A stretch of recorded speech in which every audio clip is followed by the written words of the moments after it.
Zuerst halbierst du dein Lieblings-Sandwich-Brot, gibst großzügig Butter auf eine heiße Pfanne und legst die Brothälften drauf. Aber Achtung, das hier wird ein Monster! Du brauchst also kein Brötchen, sondern ein eher größeres Brot. Das typische mexikanische Sandwichbrot, die Teleras, eignet sich dafür perfekt. Groß, innen weich und außen leicht knusprig. Teleras wirst du hier natürlich kaum finden, aber am Ende dieses Videos blende ich dir ein Video ein, in dem ich dir zeige, wie man sie selber macht. Lass das Brot anrösten, bis es goldbraun ist und du dieses leise Knistern hörst, wenn die Butter anfängt zu brutzeln. Während das Brot seine Kruste bekommt, kümmern wir uns um das, was reinkommt. Schlage ein paar Eier auf, verkohle sie leicht und brate sie in etwas Öl zu einem Omelett. Viele machen dieses Sandwich mit Spiegelei, aber ich finde, das Omelett macht ein schönes, weiches Gegenspiel zu den anderen Zutaten.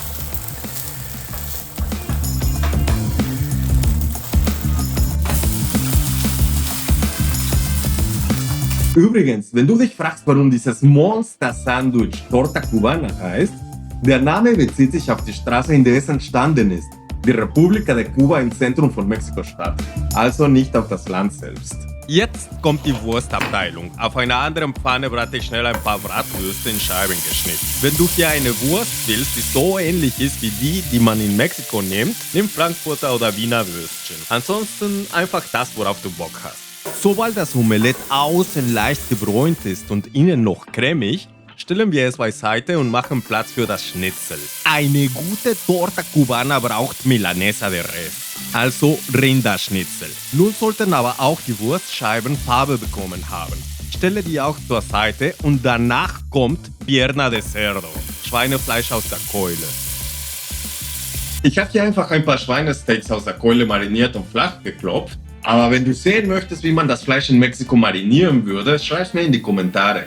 Aber kommen wir nochmal zur Schnitzel. Achte darauf, dass sie genau auf den Punkt gegart ist.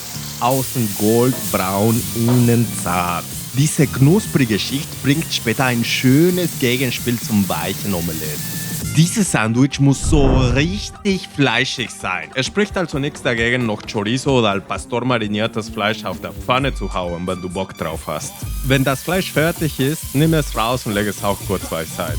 Jetzt wird geschichtet und hier gilt das Gesetz des Überflusses. Nimm die untere Brötchenhälfte und streich eine großzügige Schicht Mayonnaise drauf. Auf die obere Hälfte kommt eine dicke, cremige Schicht pürierte Bohnen, die alles zusammenhält. Diese Bohnenpaste ist einfach genial. Und wenn du sehen möchtest, wie ich sie mache, schau dir einfach das Video im Link oben rechts an. Jetzt aber Zeit für Käse. Schmelzkäse verstärkt die cremige Basis.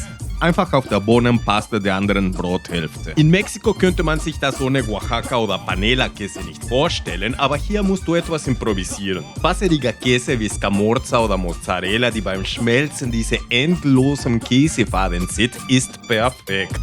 In einer Pfanne legst du die obere Brötchenhälfte mit der Innenseite nach unten hinein, damit der Käse schmilzt. Persönlich lasse ich sie nicht so lange gratinieren, aber wenn du magst, kannst du sie gratinieren lassen, bis sie goldbraun ist und sich eine leichte Kruste bildet. Aber keine Sorge, für das gute Gewissen nehmen wir auch ein paar Salatblätter. Dann belegen wir die untere Hälfte mit frischen Tomatenscheiben, fein geschnittener Zwiebel und cremiger Avocado. Optional kannst du jetzt einen kleinen Schärfekick hinzufügen. Ein paar eingelegte Jalapeno-Streifen oder etwas geräucherte Chipotle-Soße. Nun weiter mit dem Kunstwerk. Gib ein paar große Scheiben Schinken auf die heiße Platte, Käse obendrauf und nochmal Schinken obendrauf. Hier nimmst du einfach deine Lieblingskäse. Lass ihn kurz brutzeln, bis der Käse richtig schmilzt und der Schinken sich leicht wölbt. Schichte ihn auf deinen Sandwich direkt über die Avocado. Und dann kommt das Omelett drauf. Der Duft deines Sandwiches ist jetzt wahrscheinlich schon verboten gut, aber drauf legst du noch das Rinderschnitzel und das Schweinesteak.